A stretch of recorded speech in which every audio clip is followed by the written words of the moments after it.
Hello and welcome to my Venator Class Republic Attack Cruiser review, set 75367, and if you take out the 3 in the middle, you get Captain Rex's CT number, a minifigure which is included in the set. It comes with 2 minifigures, has 5,374 pieces, and comes in at £559 or $650. Here are the dimensions of the huge beast. It comes with 6 stickers, and here it is, the Republic Attack Cruiser, otherwise known as the Venator. And the top side of the Venator looks amazing there with that long red stripe and the 2 little signs. Now with the display pack, it can hold 2 minifigures, Captain Rex and Admiral Yuan, and on the right it has the printed piece commemorating 20th anniversary of the Clone Wars. Now the main plaque in the middle is printed and it has all the information for the real Venator in the show/movies. Now if we take a look at the top side, it is symmetrical, so it's both things on both sides, and they look amazing. Looking along the line here, you've got that massive cannon and the greebling details, which do look fantastic. They've done a great job. Now the back of the engines is an amazing shot. Like I said, along the side, you've got that massive engine gun that does stick out, unfortunately, but this side at least you have that open hangar, which we will talk about in a moment. The front of the Venator looks quite good. It's a bit basic, nothing too much to say there. Now, the LEGO designers have chosen to go on with the red bridge, symbolising the Jedi Command Cruiser, the head of the Republic fleet. I think it looks really good, and it does help pop the Venator. We will talk more about the colour of the bridges later, but it is imposing, and they've done great details on the side of the bridges. Now, looking up below and up to the bridges, they are quite imposing and are amazing to look at. The backside is quite plain and simple, but it looks great, so no complaints. Like I said earlier, the engines is the best shot you can get at the Venator, and the designers have done a great job by choosing the gunmetal grey, which make them really stand out compared to the rest of the Venator. They use some wheel pieces for the Venator and also some brick-built ones.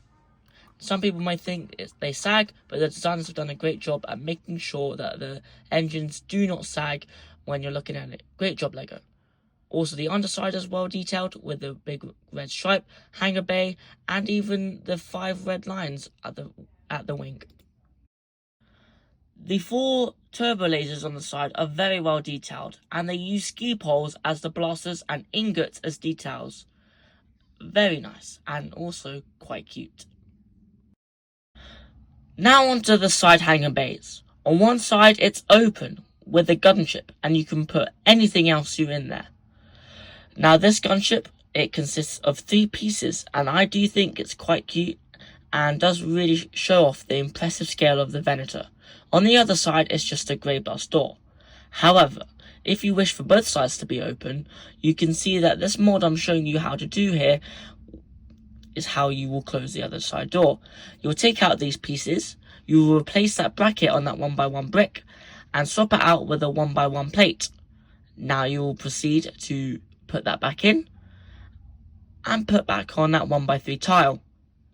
Then you will construct this a sub-assembly, and just slot it in, push it back far enough, and there we go. For the sub-assembly, you need a bunch of 1x3s, a 2x4, 2x3, 1x6, and a bunch of 1x2s with the middle holes in, and that's how you build it. Now onto something quite small, but I think is worth mentioning. Many people were hoping for the movie design, whereas LEGO has gone for the Clone Wars route. It still looks good. Some people would have preferred the movie design, but it's alright. Now onto something very important. The structure/stability. It is really sturdy with a Technic beam running all throughout the set, with Technic beams even coming off the side to help support the side structures. It's really sturdy and really makes it easier to pick it up. Now for the stand. There's 2 Technic stands, 1 at each end, both connected right into the Technic beams, which you will never see. compared to the 2017 UCS Star Destroyer, which was really wobbly. Even if you looked at it in the wrong way, it would move, and not many people would like that. So the UCS Venator really beats it in that perspective. And now onto something that not many people think about, the minifigures. The UCS Venator comes with two minifigures, Captain Rex and Admiral Urine. First, let's have a quick look at Captain Rex. He comes with two blasters, a pauldron, and a rangefinder. There is unfortunately no cloth waist cape for Captain Rex, as LEGO has gone the printed route. But a first for Captain Rex is printed arms on both arms, which is a lovely addition to see. Really shows that LEGO is taking good care with Captain Rex. That might not be the case for the whole figure, as if we look at his counterpart from the show, Star Wars: The Clone Wars, we'll see that the ammo pouch on his front is way too big and doesn't really fit the proportion size. Same as the pauldron is too big, as LEGO has made a smaller piece in the past year of LEGO 2023 that would have fit this better and would have shown off the arm detailing. Anyways, if we have a look what's underneath that wonderful helmet, we'll see that the usual clone colour skin piece being used here, and it's got a little pouch to cover up the wound from Clone Wars Season 7. Taking a look at the back of the figure, you'll see the basic Clone Trooper armor back piece. Nothing really going on, plenty full of detail, and I have no complaints. But the newest thing about this figure is the arm printing, where on one side it has some marks for battle damage, and on the other side it has this comlink device, which is very good for play for kids who want to pretend he's communicating to the Venator. Now onto the other figure, Admiral Urine. He has his rank insignia plaque on the front, a belt with a nice silver detailing, dual molded legs, which is great to see on a £550 set, and he comes with two expressions. This one is more of a dark, moody, and more serious face, whereas the other one is more of a happy yet slightly confused face. Maybe Anakin is coming up with some confusing tactics again. Anyways, having a look at the back of the figure is just some basic detailing, some ruffles of the clothes, and that continuation of that belt. Great figure all around, no complaints, especially love that dual molded legs. You can plop them on the plaque and they look great underneath the Venator. Another thing that's included in the set is a printed LEGO Star Wars 20th anniversary brick celebrating 20 years of the Clone Wars animated TV show, which is quite nice and you can't get anywhere else. There are 6 stickers in the set, 2 for the top, 2 for the Republic insignias, and 2 at the back at the stem by the engines. Now, the open circle fleet symbols don't look that bad. I've done them pretty good. The extra detailing on top at the end of the hangar bridge also looks great, but I must say the ones at the back, for the fin at the back, you could call it a fin, do stand out. Now onto something that people might like to do. Convert the bridges into grey bridges.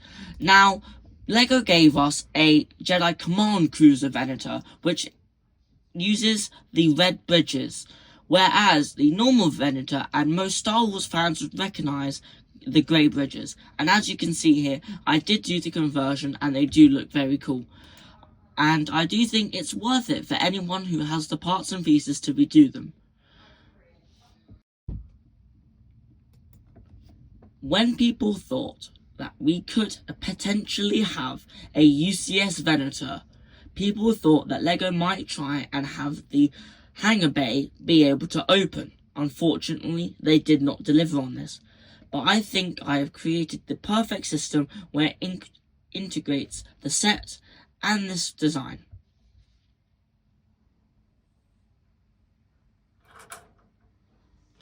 Now, as you can see, I have built a functioning hangar bay door based on Forged and Lego's design. All it requires is just some extra pieces and some tiles to tile off the Technic beam that runs throughout the set. In his original design, you had to take this apart and it took hours. Whereas with my one, all you have to do is add some pieces and just tile it off. As you can see here, the mechanism utilizes the already pre-established part of the Venator mock. And you only have to build one sub-assembly to get this to work.